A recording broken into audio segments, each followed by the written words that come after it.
Hi friends, இப்போ ட்ரெண்டிங்கில் இருக்கிற ஒரு சிக்கன் ரெசிபி பற்றி தான் பார்க்க போகிறோம். இந்த ஜப்பான் சிக்கன்னு சொல்கிறாங்க. அதில் என்ன அப்படி டேஸ்ட் இருக்குதுன்னு நான் ஒரு முறை ட்ரை பண்ணி பார்த்தேன். சும்மா சொல்லக்கூடாதுங்க, ரொம்ப டேஸ்ட்டாக இருக்குது. அந்த ரெசிபியை தான் உங்களோட நான் ஷேர் பண்ண போகிறேன். வீடியோவை கடைசி வரைக்கும் ஸ்கிப் பண்ணாமல் பாருங்கள்.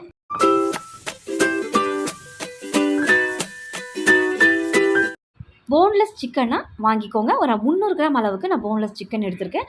அதை ஒரு மீடியமான சைஸுக்கு கட் பண்ணி எடுத்திருக்கேன். இப்போ இது கூட 1.5 ஸ்பூன் கார்ன்ஃப்ளவர், 1.5 ஸ்பூன் மைதா, இது ரெண்டுமே ஒரே அளவில் சேர்த்துக்கோங்க.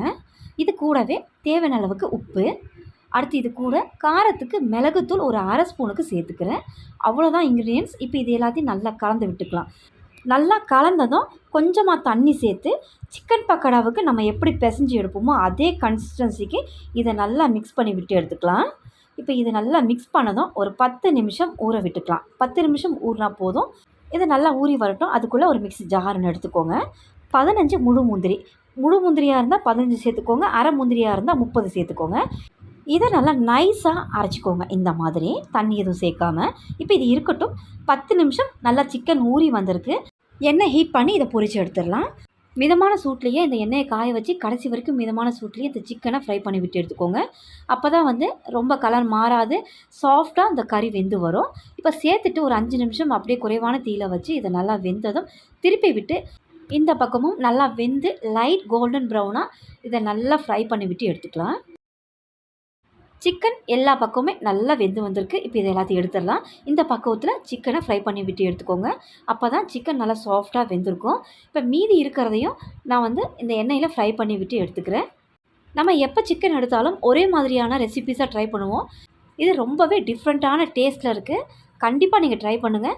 இப்போ எல்லா சிக்கனையும் நம்ம ஃப்ரை பண்ணி விட்டு எடுத்துட்டோம். அடுத்து ஒரு பேன் சூடு பண்ணிக்கோங்க. 2 ஸ்பூனுக்கு பட்டர் சேர்த்துக்கிறேன். நல்லா மெல்ட் ஆகட்டும் பட்டர். இப்போ நல்லா மெல்ட் ஆனதும் இதில் 10 உரிச்ச பூண்டை பொடியை நறுக்கிக்கோங்க, இந்த மாதிரி.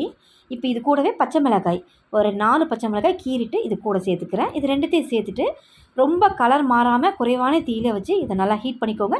பூண்டு நல்லா வெந்து அந்த பச்சை மிளகாயில் இருக்கிற காரமும் நல்லா இறங்கி வரணும். இந்த ரெசிபிக்கு நம்ம மிளகாத்தூள் எதுவுமே சேர்க்கலை. மிளகுத்தூள் இந்த பச்சை மிளகாவோட காரம் மட்டும்தான். இப்போ இந்த அளவுக்கு நல்லா வதக்கிக்கலாம். இப்போ இது கூட ஒரு 100 மில்லி அளவுக்கு காய்ச்சின பால், நல்லா ஆறின பாலாக சேர்த்துக்கோங்க. பாலை சேர்த்து ரொம்ப நேரம்லாம் கொதிக்க வைக்கக்கூடாது. சேர்த்து ஒரு 2 நிமிஷம் தலைன்னு கொதித்து வந்தால் போதும். இப்போ இந்த மாதிரி கொதித்து வந்ததும் நம்ம பொடி பண்ணி வச்ச அந்த முந்திரியை இது கூட சேர்த்துக்கலாம்.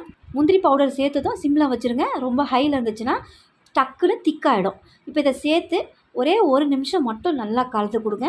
அப்படி கலந்து கொடுத்தோம் அப்படின்னா இந்த மாதிரி கன்சிஸ்டன்சிக்கு வரும்.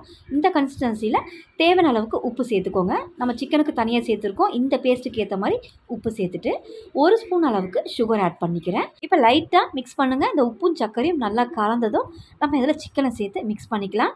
ரொம்ப திக்காகக்கூடாது, இந்த கன்சிஸ்டன்சியில் இருக்கிற மாதிரி பார்த்துக்கோங்க. இப்போ இதில் சிக்கன் ஆட் பண்ணிக்கலாம். சிக்கனை சேர்த்துட்டு நல்லா கலந்து கொடுத்துக்கோங்க. இந்த ரெசிப்பியை இந்த மாதிரி க்ரீமியாக அந்த சிக்கனோட சாப்பிட்ணுன்னு நினச்சிங்கன்னா இதை அப்படியே மிக்ஸ் பண்ணிவிட்டு மிளகுத்தூள் சேர்த்து அப்படியே நம்ம சாப்பிட்லாம்.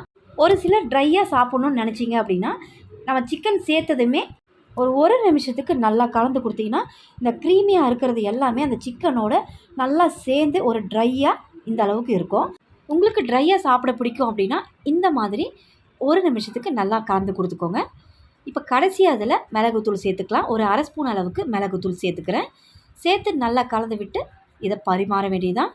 அவ்வளோதான் ஃப்ரெண்ட்ஸ், ஒரு டேஸ்டியான ஜப்பான் சிக்கன் ரெடி. கண்டிப்பாக நீங்கள் ட்ரை பண்ணி பாருங்கள். இந்த வீடியோ பிடிச்சதை என்னோட சேனல் மறக்காமல் சப்ஸ்கிரைப் பண்ணுங்கள்.